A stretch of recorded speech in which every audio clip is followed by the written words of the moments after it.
হে আল্লাহ, তুমি আমার সহায় হও, আমি যেন 2025 সালে লটারিটা পেয়ে যাই। বোকা মেয়ে কোথাকার, লটারি যদি লাগতো তাহলে আমি কি গরিব থাকতাম? চুপ থাকো, আমার আল্লাহর প্রতি ভরসা আছে। আল্লাহ আমার কথা রেখেছে, আমার তো লটারি লেগে গেছে। মাত্র 10 টাকার লটারি পেয়েছো তুমি? হ্যাঁ, এই 10 টাকা লটারি আমার কাছে অনেক কিছু। আমি প্রতি মাসে 3 লক্ষ টাকা বেতন দিব।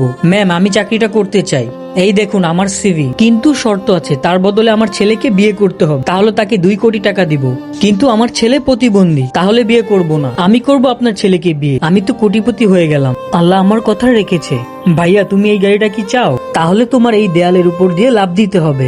আমি থাকতে আমার হাজবেন্ডের গায়ে কেউ হাত দিতে পারবে না। তুমি আমার স্কুলের বান্ধবী রিয়ানা, 2 পাগলকে ঠিকই মানিয়েছে। আমি তোমাদের আসল রূপ সবার সামনে তুলে ধরবো। কালকে আমাদের কোম্পানি আমার দাদা আমার নামে লিখে দেবে। তারপর তোমাদের দুজনকে বাড়ি থেকে লাত্তি মেরে বের করে দেব।